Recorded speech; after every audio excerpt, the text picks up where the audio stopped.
My dad had an obsession with Japanese bonsais. You know, the mini trees that grow in small pots. He had about 20 of them in our backyard, all lined up neatly on his homemade shelves made out of concrete blocks and wood planks. Almost every weekend, we go out to one of his favorite flower shops or garden centers. I will always remember Katsura Garden, this little Japanese garden center in Japantown. There was a tower as tall as a mini skyscraper, and sometimes cherry blossoms blooming their innocent pink petals. There was a sweet smell of Anderson Bakery that filled the front of the mall. There were shops and restaurants galore, everything from desserts, sushi boat, ramen, cute animal-faced crepes, Hello Kitty collectibles, and even a small arcade.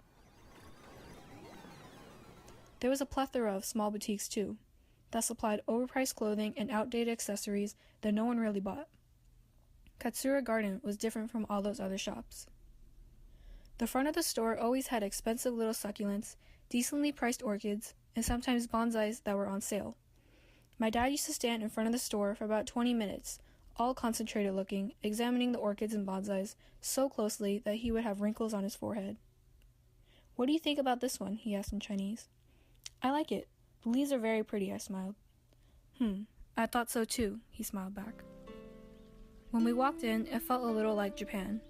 You can hear the trickling flow of the little fountain waterfall and calming Japanese instrumental music that made the shop more authentic. There were maple leaves and bonsais everywhere you looked, and bigger trees with giant leaves that were as big as your face. It was always peaceful in there, just us, the beautiful plants, and the soothing running water.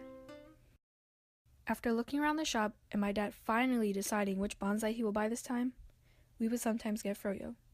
While standing in front of the froyo machines, I think about what flavor I wanted. My dad and I always shared a cup together, just like best friends. "What's your favorite flavor, Dad?" I asked. "I think my favorite is the plain white one. What is that called?" "Tart? That's my favorite too," I smiled. He smiled back at me. We'd always get the same kind of topping with our tart yogurt. Sweet, bright red strawberries, so soft that it melts in your mouth, kiwi slices, mini mochi pieces, and occasional little bits of cheesecake or juicy popping boba. We left Japantown happy and full of froyo. Those were good times. Now every time I get froyo, I think of my dad. Years later, I lost my best friend to cancer. It sucked.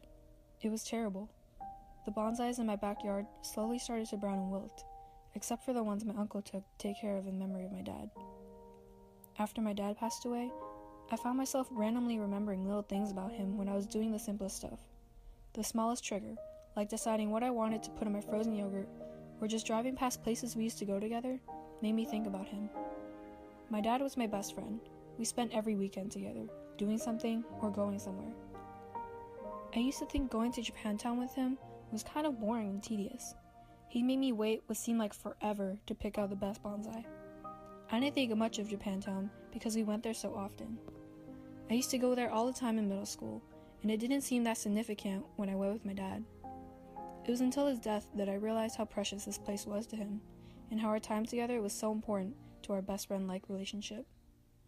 I had so many great memories with him, but my favorite ones would have to be the times we go to Japantown.